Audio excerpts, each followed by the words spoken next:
Welcome to the Candy Shop Show. This is Wednesday, February 17th, 2016.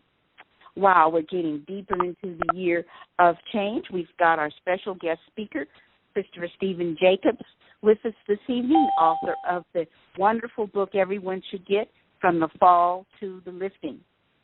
All right, let's get into it. We're going to talk about finances for a little bit and then get into some galactalizing. And I'm hoping that everybody is listening to Benjamin Fulford.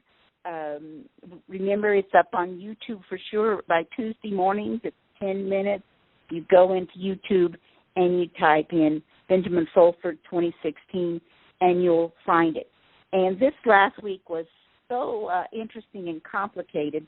The one for February 15th. Everybody's encouraged to listen to that a couple of times. So I hope you will. But if some of it is so important, I think I'm going to start off the candy jar segment by playing some of it. Khaosarian slave regime of Shinzo Abe is on its last legs. The move to negative interest rates ordered at Davos to Bank of Japan Governor Haruhiko Kuroda has turned into a disaster. Instead of weakening the yen and strengthening the stock market as intended, it did the exact opposite. Furthermore, just released GDP numbers for the October to December quarter showed the economy to be shrinking at an annualized rate of 1.4%. This means the fraud known as Abenomics has been exposed. U.S. military based in Japan, as well as Japanese military intelligence, contacted a White Dragon Society representative last week to ask for details on how to carry out the Jubilee here. The governments of Indonesia, Malaysia, and Thailand have also all begun to cooperate with the WDS, several sources say. The Thais are also now working with the Russians to combat drugs and terrorism. China, meanwhile, is on a global buying spree.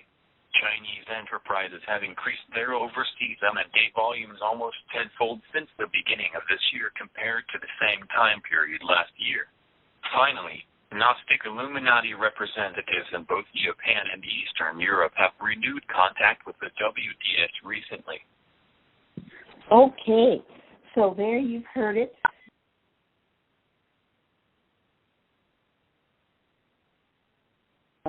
For Benjamin Fulford. Lots of things happening, and think about, and we can tell that by just seeing that after plunging for 3.5 months, our stock market zoomed up the last 3 days, and you'll listen when you listen to the first part of Benjamin, you'll hear more about that meeting that was on national media about Obama going to California and meeting with the Asians to beg them to devalue the dollar. And, of course, they wouldn't because most dollars are held by foreigners. And so things really changed. And some sources are giving Neil Keenan the credit for saving the dollar. And we can tell that it got saved as the stock market zoomed up, and the price of oil started to go up as well. But isn't that, my candy shop friends, I want to say, isn't that interesting that the military base in Japan, as well as others over there, are seeking advice on how to install a year of Jubilee? Now, we know from the Bible that every 49 years you're supposed to wipe out all debts. We know that usury is wrong. And so, I would invite my my candy shop friends to think themselves, if they were in charge of erasing all debt and declaring a year of Jubilee, how would you do it? And I was just thinking on that a few minutes ago. Like, I think we might want to set like a date 60 days in advance. And, of course, we would want all the credit agencies to give everybody a high credit rating. We would want to wipe out in America all the college loan interest rates, so all they have to pay back is the principal. Same way with house mortgages and car mortgages. And won't that give a lot of people jobs during those 60 days as they're getting ready to rewrite all the contracts in America and take away interest? Well, it could surely be fun if that could be the case. Yes, I want to add something to the student loans, the credit cards, and the mortgages. Yes, but also we won't, if there is disclosure, somehow it comes out to the world that, and the proof that the loans that the banks gave us were not actually loans in the first place. If everybody does the research. So therefore, if they're not actually loans in the first place, we don't owe them anything back. So actually, the student loans, credit cards, and mortgages, we should all get Jubilee on that, because that's a fraud. And if it's exposed as a fraud, then we won't have to pay any of that back. That's cool, isn't it? Well, it is. But so there is proof, Candy. There is proof. It takes some time to understand it. I know that is, but I don't quite understand how the economy could not fall, and I don't see why someone who's paid $500 for a home and someone who's paid $500,000 should both suddenly own their whole phone. It doesn't really seem fair. Yeah. And another thing I wanted to add is, sure, I see patterns in like at least the last 5 years with the patterns of the gas prices in the stock market. At the very least, this last year, the patterns in both the stock market, how they go up and down, and the patterns with the gas, how they go up and down, those patterns have drastically changed, so something's going on. That's all I'm going to add. Okay, yes. Well, and of course the excuse has been from economists at times that they've got to keep wages low because there's a point where people will stop working. And yes, after disclosure of the galactics and how their world works, yes, we don't have to work in the fashion that we're working now, but people will be motivated to do some work when the galacticalized world is. But right now, I mean, there's so many thousands of people who won't work right now because they've got their basic needs met through welfare handouts, and they are not educated on how to live a productive life. You can live a productive life without working. We know that from Cynthia and other people, as we work on our spiritual side and as we are of service to our fellow man, helping people. But there's got to be a learning curve, and I really trust Valiant Thor and the plans to work on every aspect before disclosure of our ET brothers and the universal economics. Well, that's a little bit on that. I thought this is so interesting that Neil Keenan was given so much credit, and that he is been designated by the White Dragon Society, and that basically there's 3 elders, Chinese elders, who make up the White Dragon Society, the core management of it, and that they have designated Neil Keenan to represent them and to help with this Jubilee and all these things that are going on.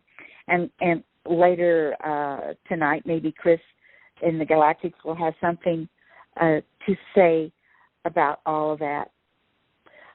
Wow, there's so much.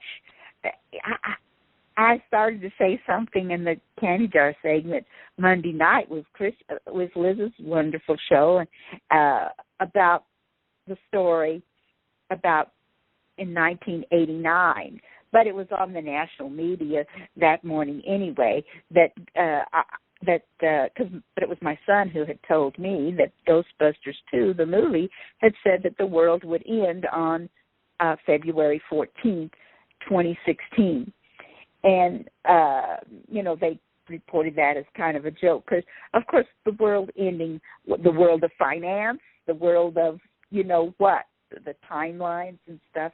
And it does seem like there's been a lot of changes this week. There's such an uptick in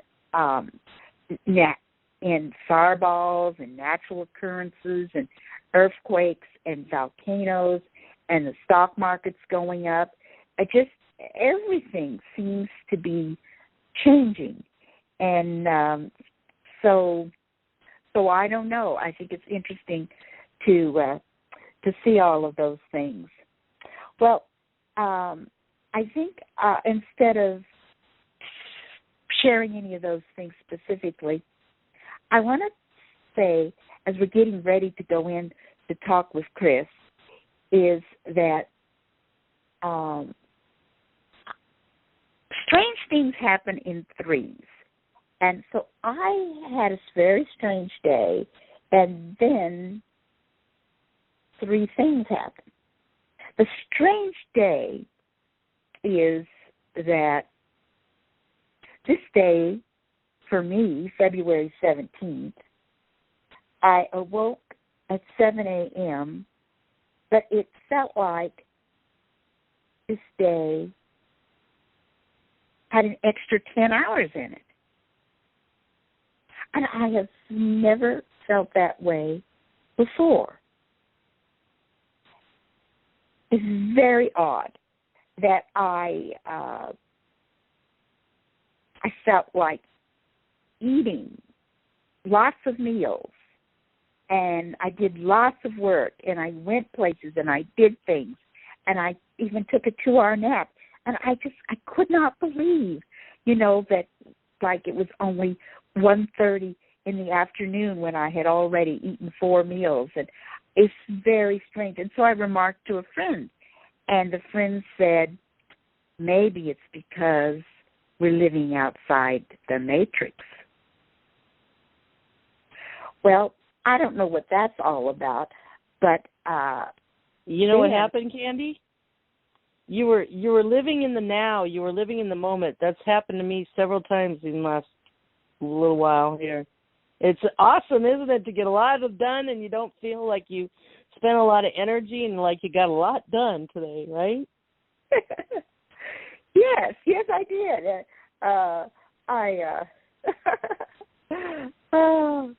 I even did some construction work because my handyman's not here anymore.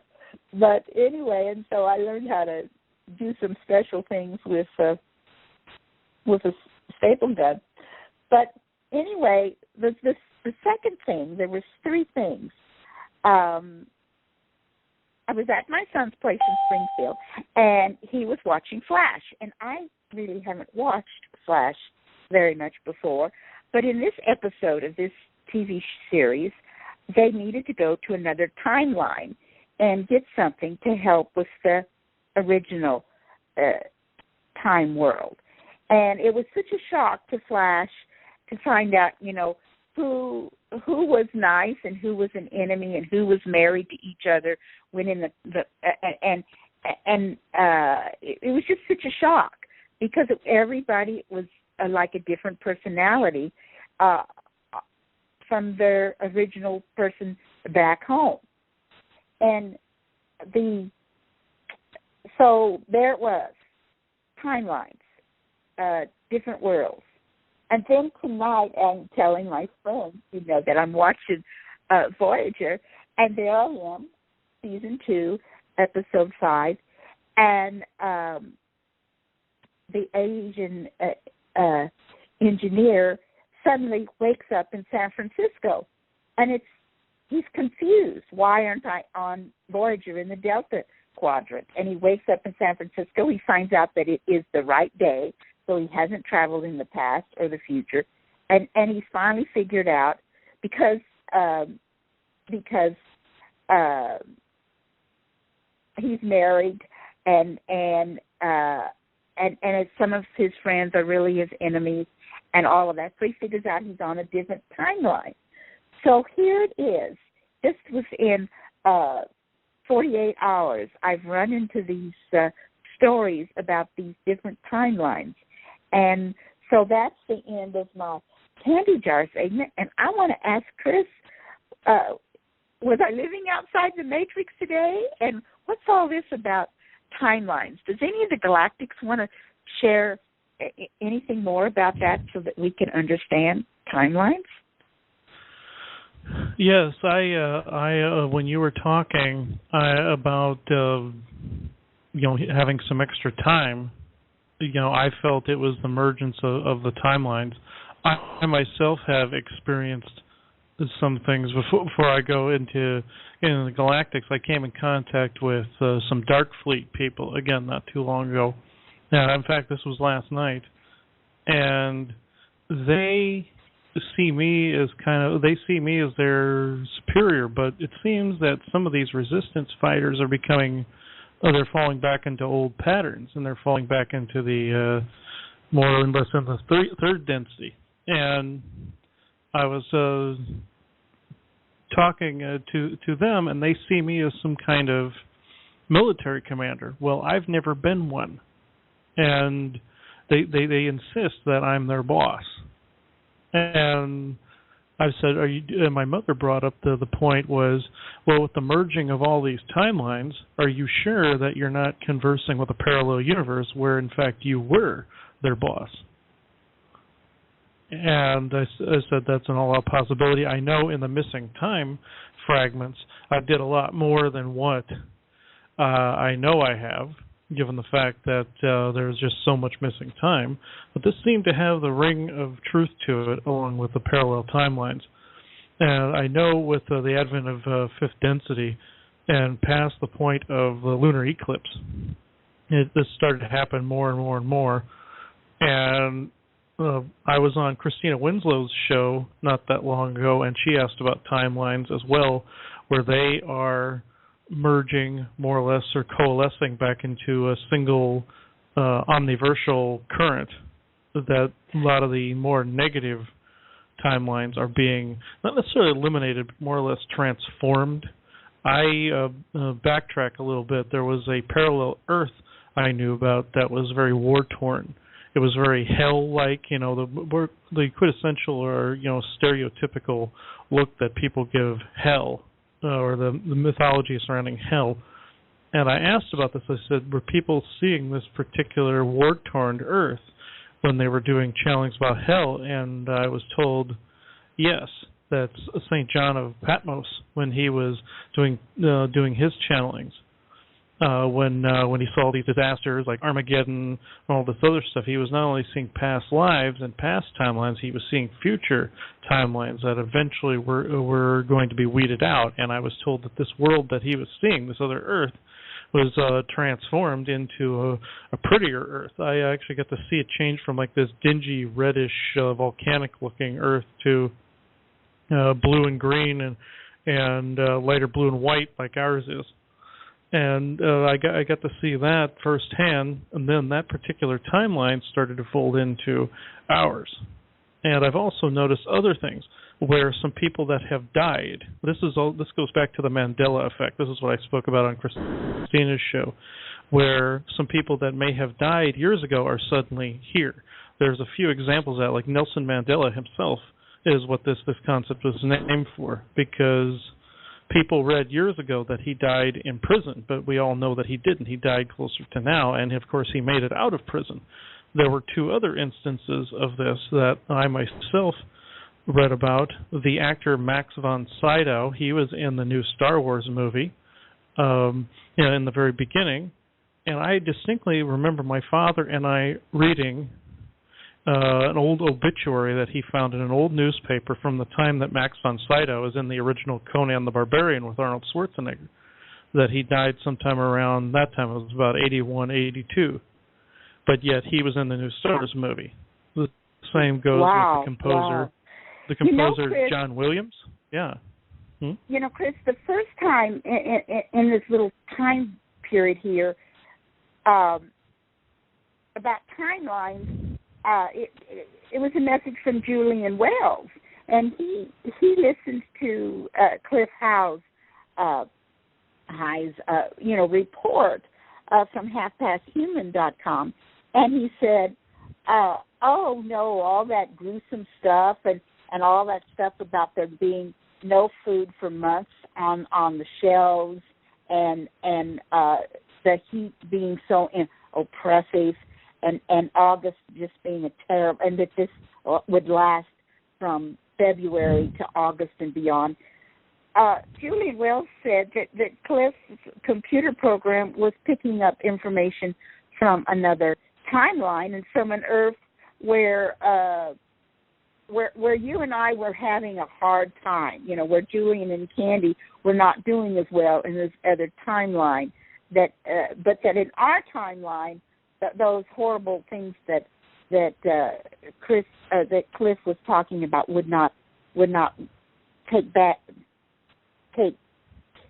the case. You know, it would be more like what Cobra said, that the banks would just close for 3 days to 3 weeks as they make the time change in our time world.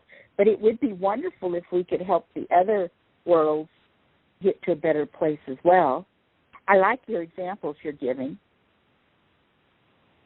Yes, that would be great to be able to correct them all, but I've been told that to preserve the balance, some of them have to go badly so that we don't have to experience the bad timelines. Like there always has to be one. They will eventually kind of self-destruct themselves before any of them get folded into ours. But I've been told that for, physics-wise, for the balance, certain things have to take place elsewhere. Like I know there are other timelines, like the doom and gloom prophecy dates, for instance, like the 2012 or the Y2K or any of that nonsense. I have a feeling the Mayans actually saw what was going to take place, but they saw it on a completely different timeline. So they were just reporting what they saw, just like some of these other seers do. They're just reporting on what they're seeing. But I don't think they knew then that it was going to be an alternate timeline with the advent of density coming into play. Yeah, they just didn't know that it was going to be an alternate timeline. That makes sense, and I just want to remind everybody that all timelines, past, future, now, all of them already have the Law of One mark on them, for the highest good of all concerned to happen. Franco, DeNicola, Julian, and Cynthia, we prayed for that then, and Franco was already talking about all timelines are merging back a year and a half ago, and we prayed the highest good of all concerned. So, they happen little by little. The highest good of all concerned doesn't always happen at once. So they're all prayed for. Yeah. Absolutely. Well, thank you for that, Elizabeth. Okay. And folks, next week, Elizabeth and I, we're going to all take a vacation from the Diamond Network beginning on Monday. We have no shows scheduled all of next week, and we want to open up your time so that you can go to Elizabeth's blog, check things out there, go to YouTube. There's extra special shows like Raw Speaks number 9 that Elizabeth and Christopher have been doing, and then be back in 2 weeks from tonight for the Candy Shop Show, and that next week for our shows Monday through Thursday. So let's see. Elizabeth's blog is diamondsforever31.blogspot.com. So be checking that out and go to the links there.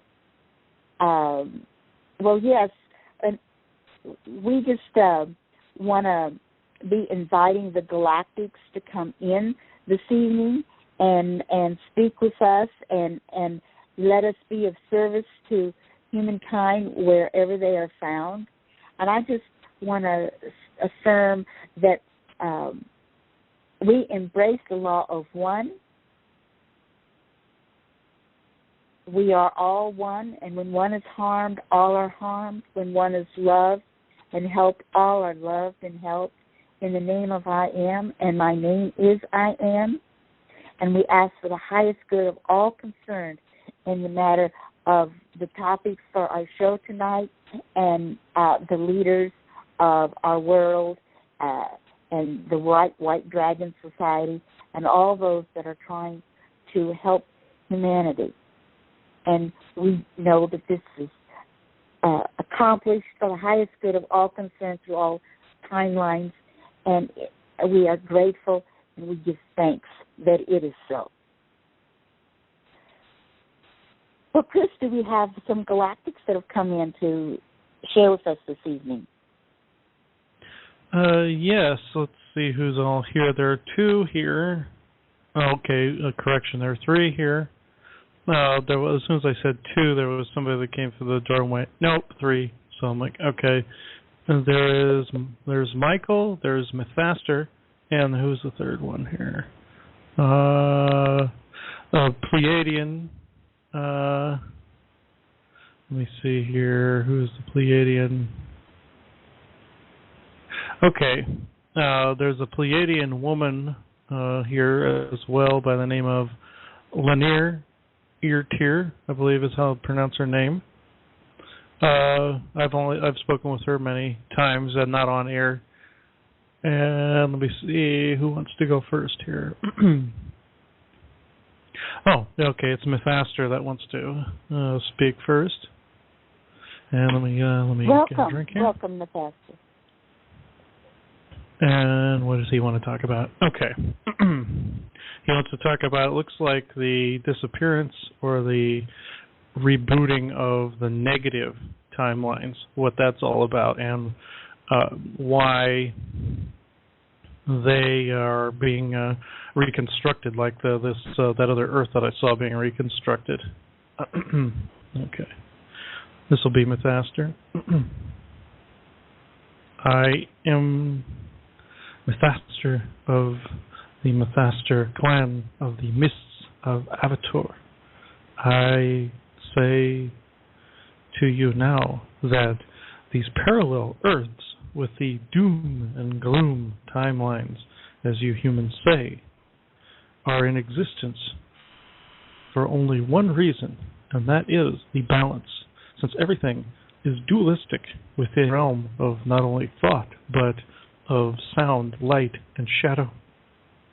All things must inevitably be balanced.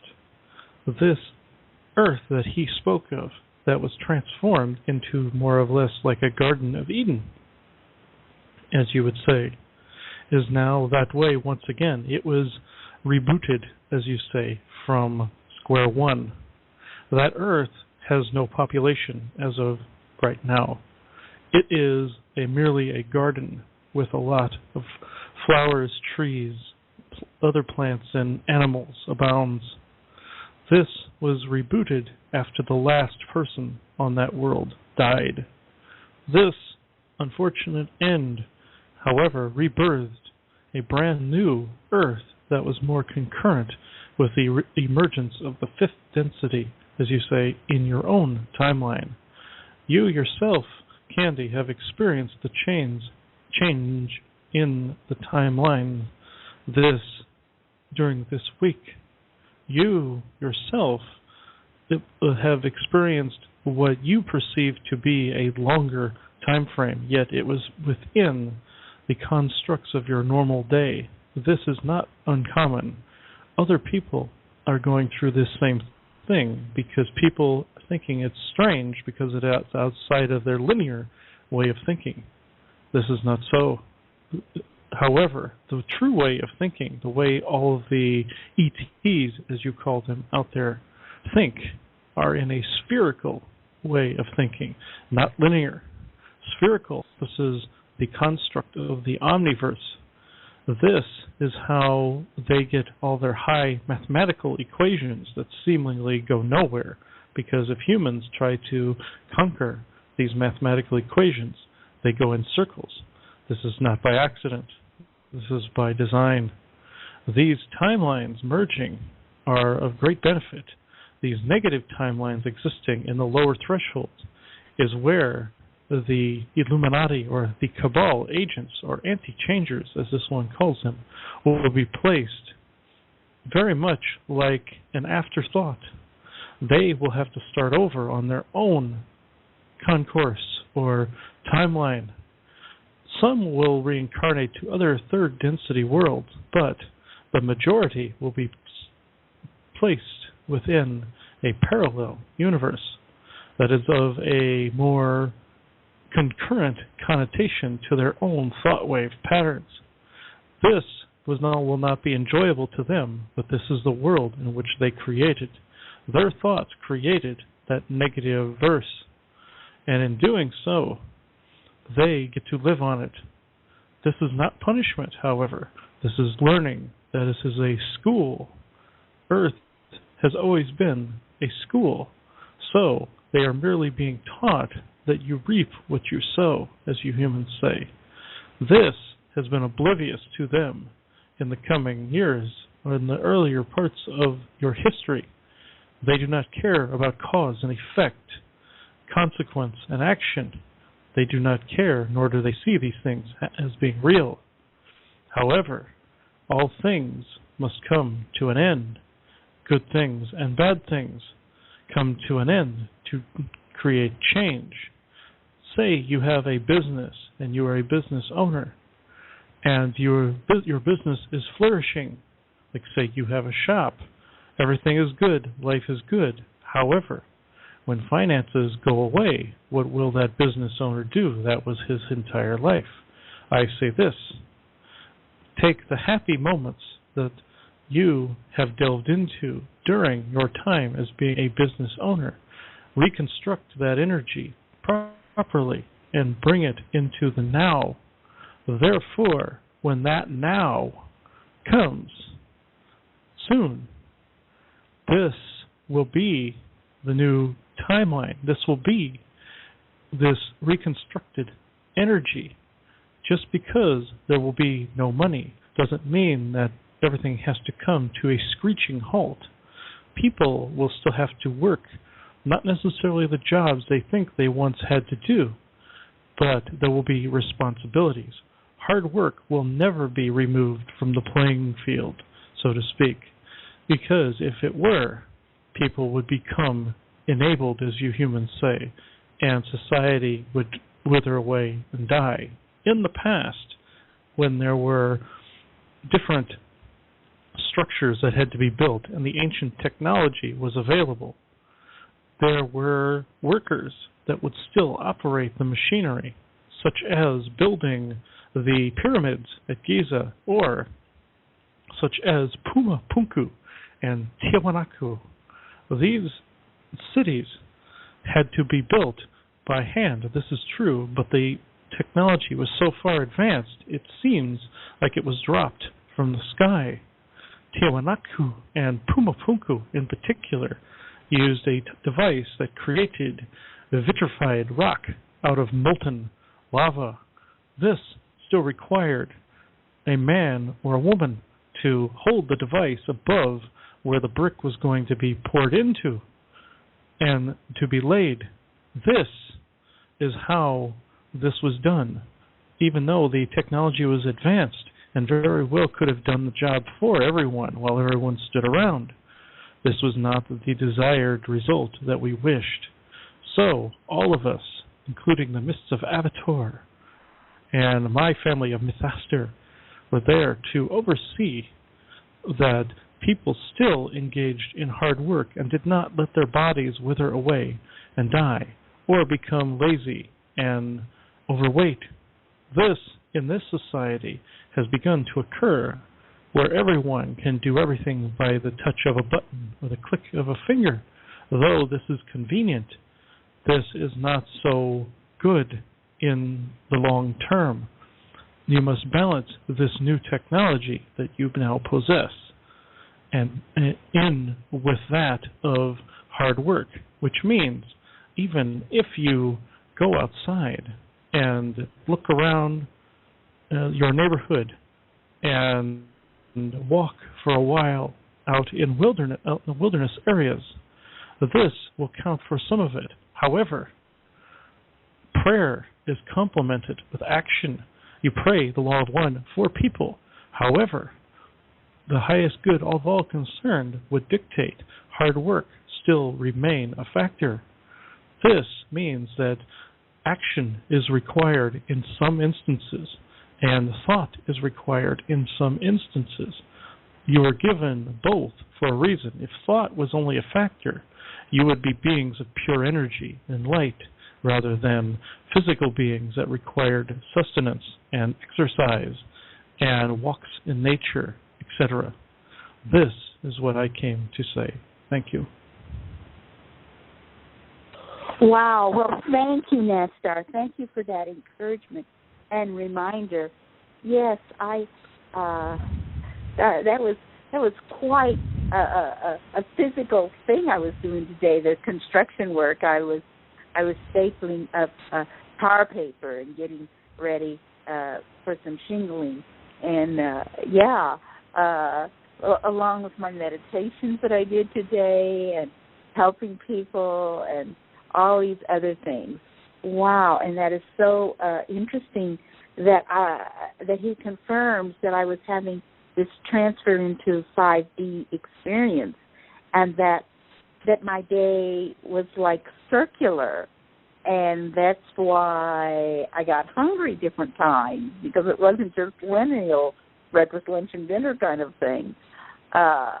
Okay, well, I hope my listeners here and on YouTube will think on that and be comfortable when it begins to happen to you. And this is what we're all supposed to be doing, is moving in to fifth density, because I'm sure all of us on the call have already gone into fourth density, and we're edging deeper and deeper into 5D since December 21st, 2015. No, it was September 21st that we started going into 5D, a few of us. Okay, Chris. Well, does Nestor have anything else, or shall we go to the next galactic? Let me see. It looks like Methaster is stepping back, and there are two others here. Let's see which one wants to go first. It looks like Michael's hanging back. It looks like Pleiadian / Sirian woman by the name of Lanier Tier is here to speak on what subject? Let's see. Oh, also the timelines. All right. This should be interesting to get a Pleiadian Sirian perspective of this. We've heard George talk about this many times. We've now heard Methaster. We've heard Michael talk about this. Heard the Ra talk about this. So we'll see what her perspective is on this. And in this television show I watched tonight about the timeline of San Francisco in the future, and they had a blue creatures walk through the screen naturally, and all these different star brothers and beings, and it was just all so natural, where we were all living together in San Francisco as a vision to model how it'll be someday after first contact. Well, welcome, Lanier. What do you have to share? Okay, let's see. She's saying, my name is Lanier Tier, and I am of the Sirian star beings as well as the Pleiadian collective. This one has seen me on many occasions as the muse in Greek mythology, known as Erato, the goddess of poetry and love. This is, however, a simplified form of what I have done in history, but I will not go into that part now. My mission this day is to say that we in the Sirian star beings and those in the Pleiadian collective watch your timelines unfolding in a very different fashion. as this one puts it, spherical thinking. However, these Sirian star beings, as you know them, are from what you call a future time frame. This is true, though time is a totally different construct than you believe it to be. As your Tyler once said, it does not exist as you know it. So, I will explain from our perspective what we see it to be. In every day that I walk this planet on Earth, I am reminded of the days that my world of Nestea and those in the Pleiades were once on a linear construct way of thinking. This pains me to see that our histories are so very similar, though my world would not be recognizable to anyone in this concurrent time frame. I will say this. In our histories, we had wars, we had fights over passion, gods, intense emotions, jealousy, you name it, we had it. Our societies are not too different from one another in that respect. We have a crystal on one of our moons that has recorded the history of our world. This crystal will be made available to people at the proper time when Earth has grown out of some of its barbarism and comes out on the other side in the sunlight.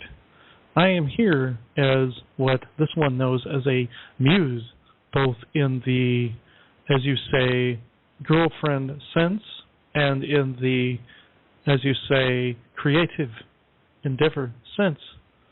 This is what I have done in history. This, as I say to you now, is a good timeline as you know it to be. This timeline consists of much baggage that is falling away, like ballasts on a hot air balloon, as you say.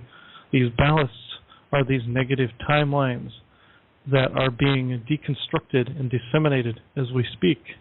This one has seen negative forces entering those universes and destroying the Earths there. This is not necessarily a good thing, because those beings are working off of an old paradigm, an old way of doing things, even though a few of my own people have aided this particular grouping before. This is not something that we wish to still be. This group is known to this one as the Corporation. There are several alien races, including my own, aboard Corporation vessels throughout the multiverse. However, there is a flip side to that mirror. There is an AI version of this corporation that exists in a parallel density that is not concurrent with the oneness. This was in existence when the law of one was just being created. These beings were told at that time to patrol the multiverse and the omniverse and cut loose anything that it was not concurrent with the balance of both dark and light. However, with the emergence of these timelines, their programming has since become obsolete, meaning that the paradigm of good versus evil is no longer in play, only in the minds of fiction writers, such as those who invent characters, such as the Expendables or any of your action movies. This is where this is to remain, and not in the hands of this corporation. The way the AI came into play in that half of the corporation was this. In the future, roughly around 300,000 of your years from now, there is a group of beings known as the Tech Bloods. Mostly good. They did have a negative streak when they came back across the timelines and found your Earth, let's just say, sort of ripe for the picking, but they honored the future humans that they came across by wanting to emulate them on a version of Earth. This was never to be so, and this one has come across them on many occasions and turned them back to the light and their future timeline, where they could go home to. However, this corporation, when it was created, merged with some of the nanite civilizations from the future, known as Tech Bloods. These nanites took two different skewed paths, one good, one evil. The good ones, in your listing, now are known as the oncoming storm, which was since turned. Another good one is the all-sentient I. It too has been turned, along with the bulk of your planetary consciousnesses within this past week or so. This, the corporation, along with the Khaos machine, are the only two negative ones left in existence anywhere in the timelines. The old paradigm that the corporation goes by is not that cohesive with the oneness. The Sirian star beings, though they created this patroller, or this, as you say, police system for the multiverse, they deeply regret this action, very much like the Anunnaki, Orions, regret creating the Stranglet bombs. This is something that is being dealt with even as we speak. These negative timelines can very well be converted versus destroyed. However, these ships that bear the mark of the triangle inverted with wings are those of this corporation. They have taken this to an old, deficient level. So, even though this cannot be dealt with, as you say, overnight, this is a point of focus on the negative timeline aspect that must be corrected. These people can be saved from these ships that are within this corporation and can be brought into the new paradigm, into the light of the sun.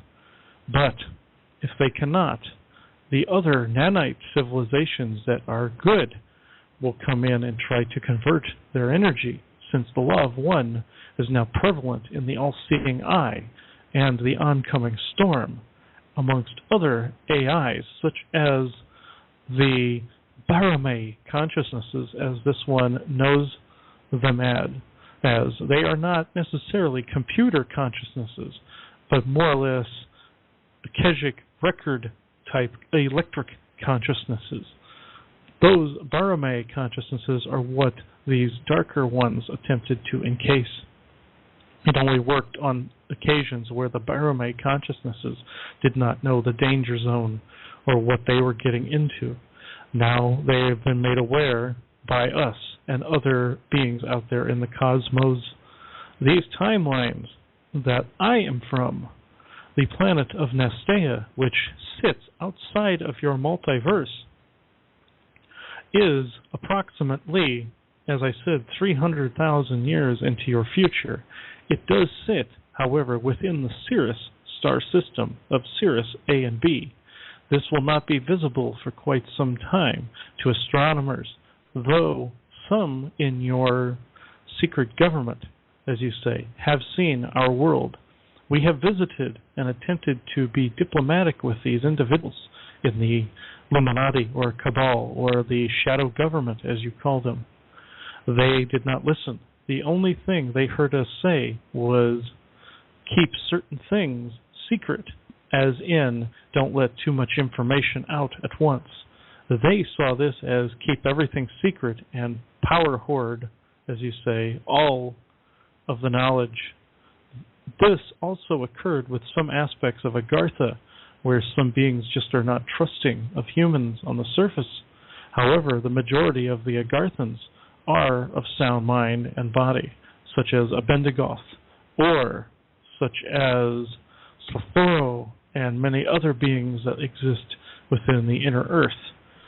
Not all beings down there have seen the way to the sun, but in these new timelines, they will have to come along with the program, as you say, just like humans on the surface will.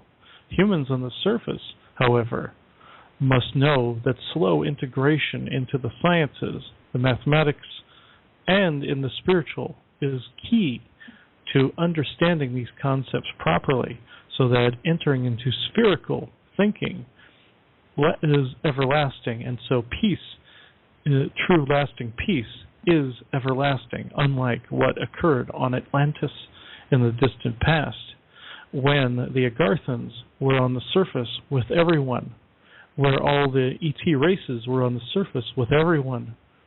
Then they quickly learned that their children, these ET races' children, such as the Anunnaki's children, meaning you, the human race, corrupted absolutely, like your Albert Einstein once said, absolute power corrupts absolutely.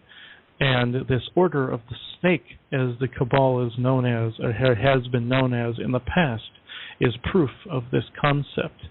This is why we cannot allow certain technologies to develop just yet in this timeline. However, in the advent of fifth density, there will be not much of a choice in that matter, when the goodness will take over 5D and balance will reign supreme. However, this does not mean that every alien race will come out and say hello right away. There will be instances where people will see virtually no progress, but this will not last, but maybe a year or so. This is okay, and just know that everything is of the highest good and highest order in this universe. Thank you. Oh, thank you, Lanier. Oh, from 300,000 years in the future. So, they communicated with the Cabal, but they didn't listen. And they were power hungry, but the order of the snake will be changed to goodness. Mm-hmm. Mm-hmm. So a lot of people are going to be experiencing the spherical feelings of time, like I did today, and this kind of thing that I experienced today, I will continue to experience apparently more and more. Do you think that's what she was saying?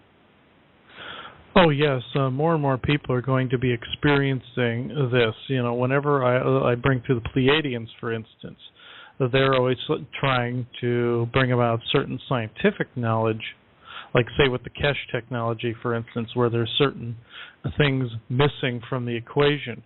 Christos once told me that by leaving some steps out, people had to figure out how to fill in the blanks on their own, and this hence will gain that spherical way of thinking when people come, can actually say take a piece of technology that doesn't seem to work and figure out how to make it work. This I want is to what the explain for a moment here, Pleiadians. Chris. I want to explain to my listening audience that we're talking about the KeshFoundation.org and this inventor, Mr. Kesh, who's now in Italy, and how he was inspired by Pleiadians to develop this power box and that utilizes plasma for projects. But I understand, it was several months ago when you said that the Pleiadians had not given Mr. Kesh all of the information. I wonder if the Pleiadians have been giving him the information now or been giving his people the information. And there's a video out that's discouraging to some, saying that this plasma is pulling plasma out of us, the human beings, and that it's not pulling it out of the atmosphere, and that it's draining the human beings, and that it could be dangerous to create this Kesh power box, and that is disturbing to some, and Mr. Kesh had said a month ago that there were 3 who did a wonderful job of building the Kesh box properly, and that he had seen 2 of them, and they saw the blue plasma coming out and filling the home in the neighborhood. And I wondered if one of the Galactics would say something more specific about this Kesh topic. Okay, let's see. Okay, looks like Lanier Tier is going to say something else on that. This Kesh technology that you have seen recently is and has been brought by many different races amalgamized together, the main ones being the Pleiadian Collective and some of the races of the Anunnaki, such as Tyler's people. However, this technology, I am asking that you be quite careful with its construction, because not that any of those rumors that you've heard are true. This is all the Cabal's doing in spreading disinformation about something that has actually been gifted to humanity by our own people.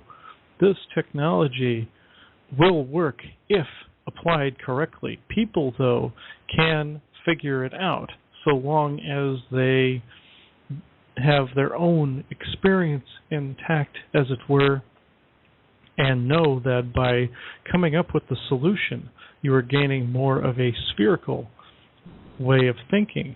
People try to put this on a linear way of thinking, point A to point B to point C. This can only get so far, as this was never intended to be the case. When the Ebens showed the Pleiadians the way by taking out certain segments of the data, the Pleiadians then filled in the blanks with what they believed to be true. This is what the oneness is all about. However, physics are physics. It wasn't that they made something up and just filled in the blanks willy-nilly, as you humans say. This is not true. They actually evolved to the point where they could fill in these blanks. It may have not looked the same as what the technology the Evens had before them. This does not matter. What matters is they were creative enough to also come up with the same information, just applied to their own species and applied to their own preferences. This is why there are so many different spaceship types out there, so many different styles, like you have different styles of motor vehicles applied to the preference of the owner. This is the form this Kesh technology will take, given enough time. Each person will analyze it on their own, and then eventually they will have what you humans call a eureka moment, where their thoughts will expand, and they will figure out how to fill in the same blanks that my people once did, and the Pleiadians once did. This is the true gift, is the missing spaces, as you say, that the data that is not there, that is the gift that has been given to you, more so than the free power technology. Thank you.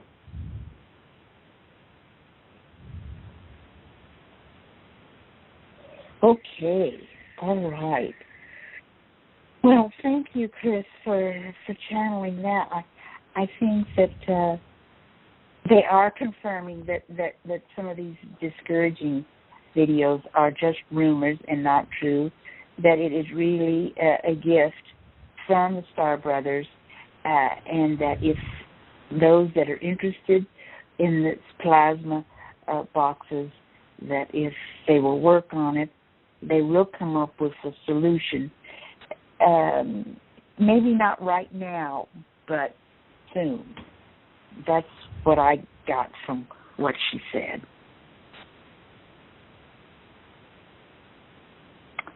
Yes, that's exactly what I got as well. Where all those basically the unanswered questions were the greatest things. Like just like the old song goes, God's greatest gift are the unanswered prayers, and that's kind of what she was getting at.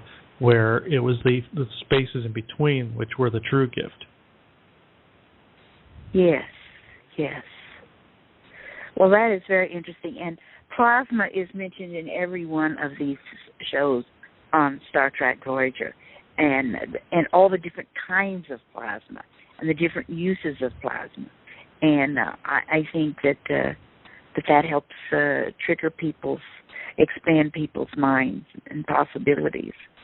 Well, is there anything that we could do as a group here on the Diamond Network tonight?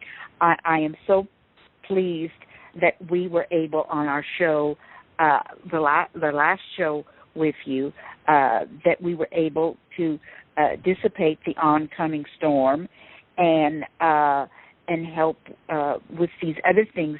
That it's exciting that this work has continued all week, and all of this evil and dangerous stuff has been nullified. But they were saying that there was some that hadn't quite been converted to the good. I don't know, this evil corporation. So is there something that we could do to help this evening? Make sure the strange-lead bombs and all of this dangerous technology is neutralized. Well, even though the bombs had been taken care of, what they were comparing it to was the bombs were a mistake on the part of the Anunnaki, just like the corporation was a mistake on the part of the Sirians. So let me see here. Yes, their police system for the multiverse. That program, that computer program, was a mistake. Yes, I'm being told I can look into one ship only. The rest will be taken care of in their own time. See, they aren't really linked together. They are on their own independent, brains.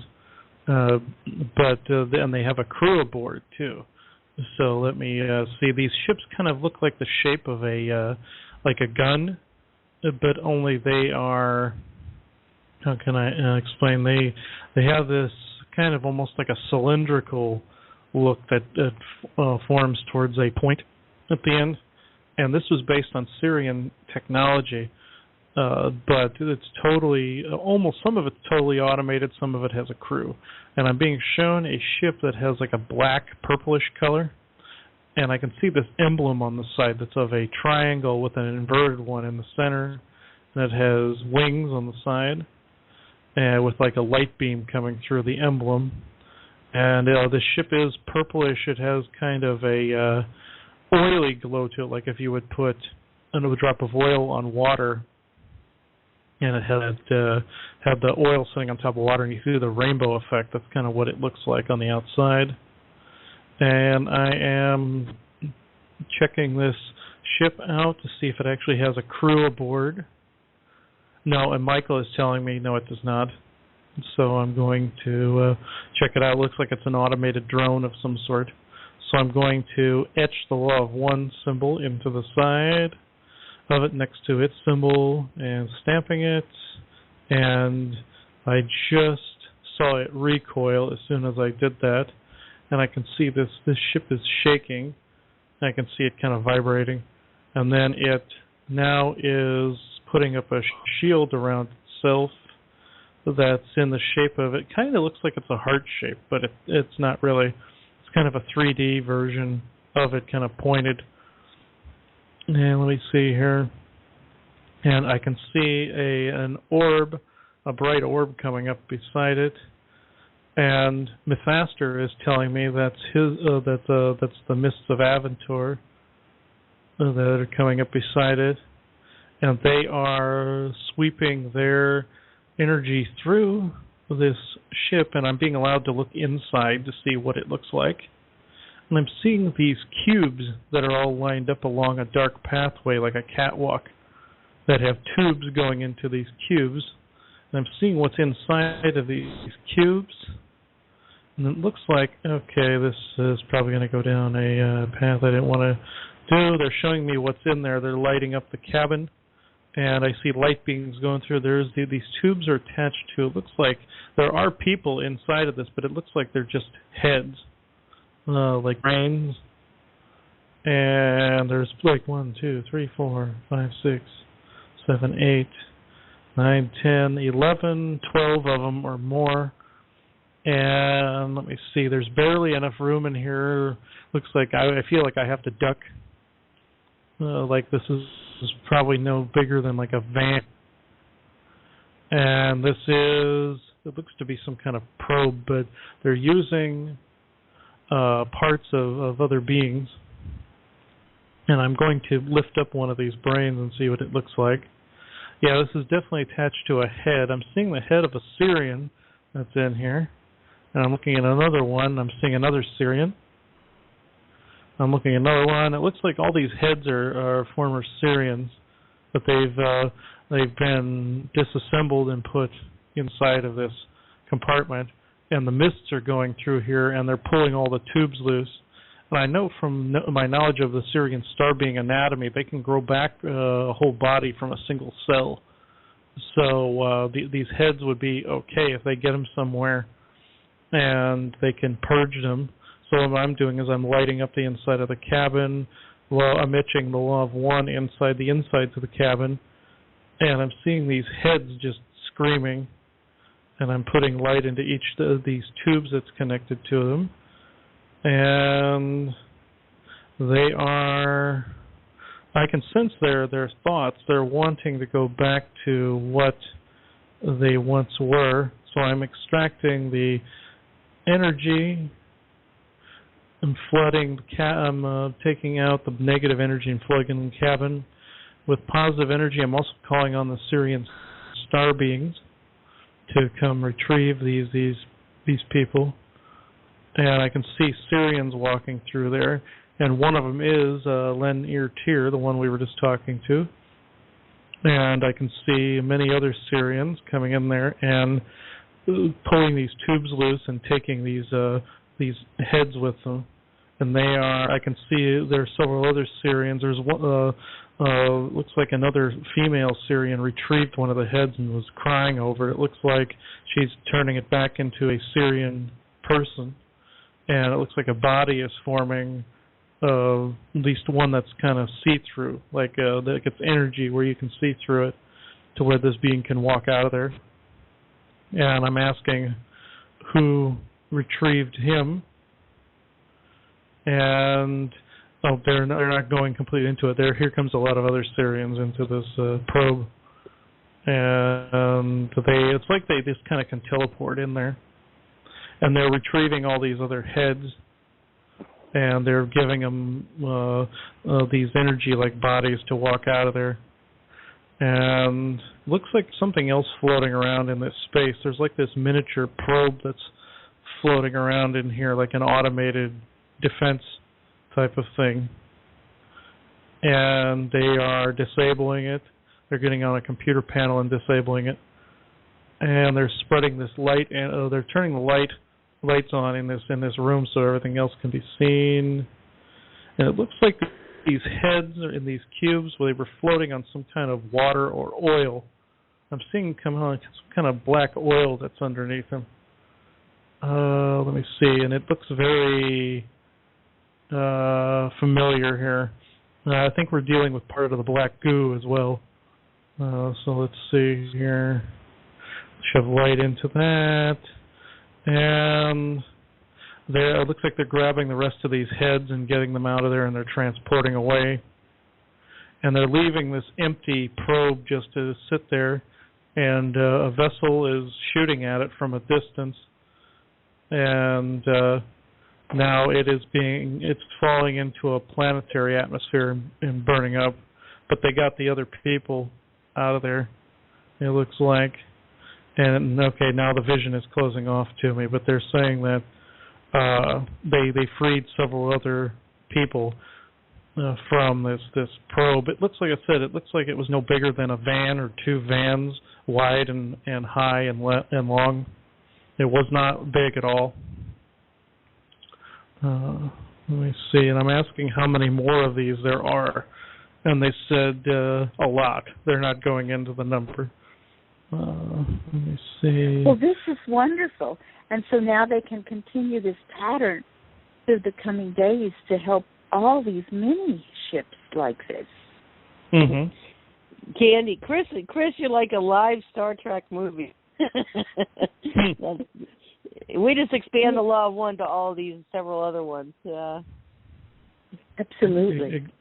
Exactly. Yeah, and I knew something like that was coming because I know with the Khaos machine, my mother and I found Sirians embedded in the walls, and we know there's one stuck in one of the walls still there.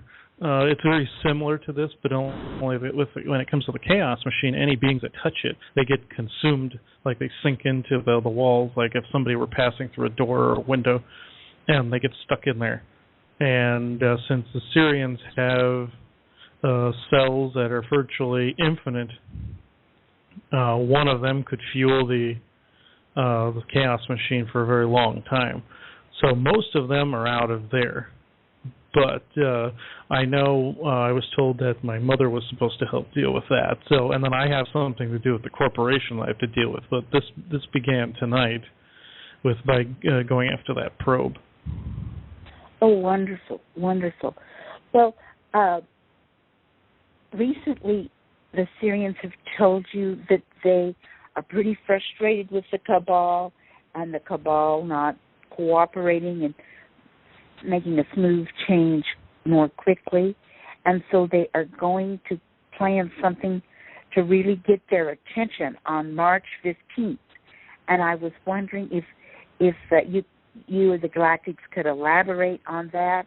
What is going to happen March 15th? Will it be all humans on Earth, or will it just be the cabal members that will notice this big thing that is planned for March 15th? Mom's the word until then, until the day after or the day before. Let's see. Okay, Michael's saying he'll answer this one. Give me just a second. Let's see here. He's saying the Ides of March, as humans call it, is a day that I will use as an example of manifestation, either in the positive or the negative. Some of the information that you have been given about this particular date is incorrect. However, in that time frame is the date where the Khaos machine will be fully disassembled. This may seem like it is something negative to the Cabal. This will be a big deal to them. However, it will be an even bigger deal to that of humanity itself as a whole, because this being taken down will change the playing field forever. As you say, this is as I've seen it. However, there are others that will be involved in its dissemination and its dissection and its conversion. However, this particular instance, I must insist that only the true timelines be believed. This is something that, when seen, the truth will come out. What I mean is, in the good timeline, the proper information will be seen, such as that of non-panic and non-violent confrontations. This is something that this Khaos machine has put into people's heads by saying that there will be violent confrontations and that people will lose their food, their water, and their livelihood. This is not so. No, we are not. I am not saying that you should not prepare for things and see things ahead. This is quite intelligent on your part.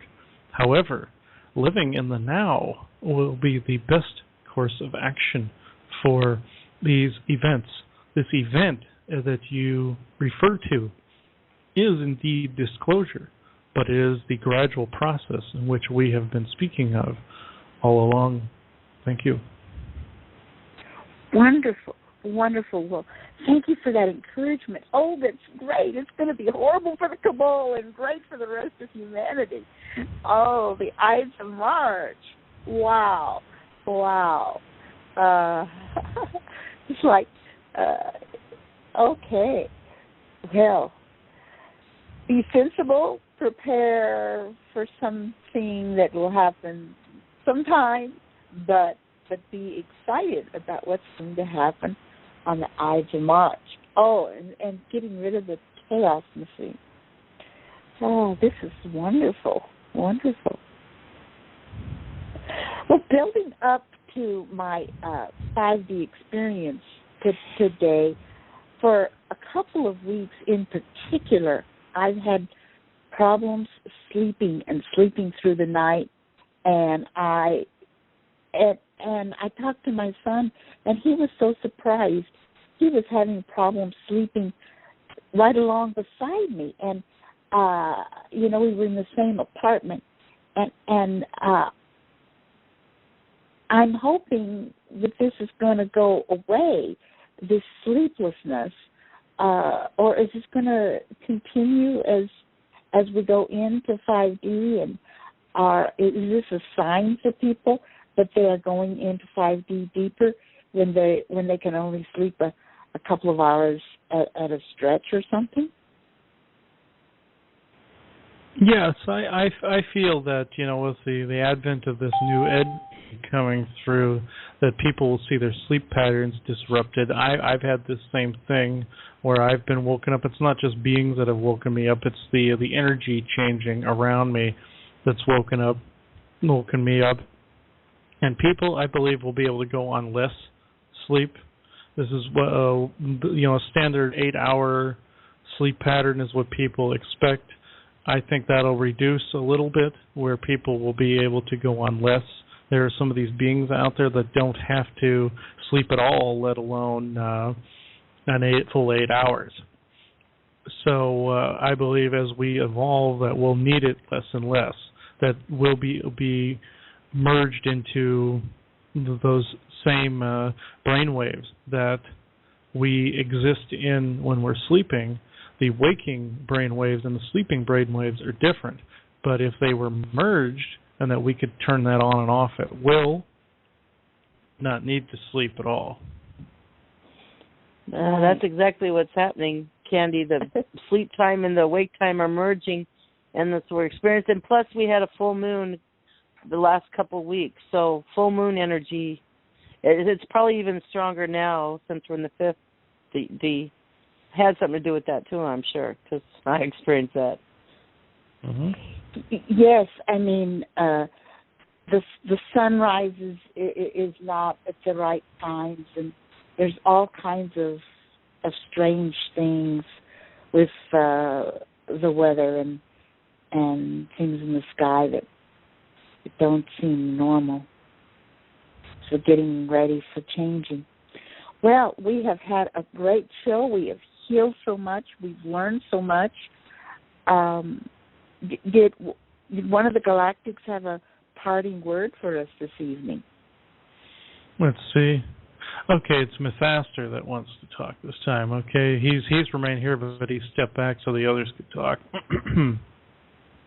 He's saying, all in attendance and all that are listening live now and later on the YouTube channel, I am Mythaster of the Mythaster clan of the Mists of Avatar, and I ask that what you do in your day-to-day lives, you think of only this: family, peace, and love. All else is noise, as this one says. However, there is another addendum to this that I wish to make. Living within the moment, always in what you love to do, in that peace moment, always in that peace moment, that meditational state that you wish to attain. Don't just wish to attain it, become it. Become that peaceful moment no matter what you are doing. There is no proper procedure for how to become this state other than doing what you enjoy to do. If that is art, so be it. If it is science, so be it. This is my family's parting words for this evening. Thank you. Oh, thank you. Thank you, Nestor, for all of those, Pastor, words of advice. So let's just have some fun. Oh, I was having fun today, smiling at my grandbaby. Oh, yes, and I was having good inspiration as I was being inspired as more people I needed to forgive and more people that I needed to connect with. And it's great that there's more time in the day, in a spherical day, to do all of these things. Candy, come over to my house and jump on the trampoline in the middle of winter. It's fun. Outside. Outside. Oh, I was taking a walk with my dog today, too. Folks, just think what you love to do for fun. And you guys listen on the YouTube, turn this off and go for a walk. Do something physical for fun. Okay. Well, people can star 6 if they'd like to come in and make a comment or question. We'll be wrapping up our show very shortly, but if the audience would like to say something, you're certainly welcome. Just do a star 6 if you'd like to come in. And Elizabeth, tomorrow night's show, it starts an hour earlier at 7:30, and the same phone numbers. Now, will this be Cynthia's and Mer's show tomorrow night, Marianne? Yes, and it's going to be a great one. On astrology things, yes. And the Cabal? Oh, that'll be great. Okay. And Chris, will you be able to be my guest in 2 weeks from tonight? Yes, I can do that. Great. And a week from Monday, you'll be Liz's guest, I imagine. You and your mother. Yes, that would be your mother's not coming until March. Yes, right. And March 14th is when she's coming on, yes. Right. Okay. Well, thank everybody, galactics and humans, combining here to bring a healing and remember to be joyous. Thank you so much. For the Candy Shop Show, it's a wrap. Good night, everybody.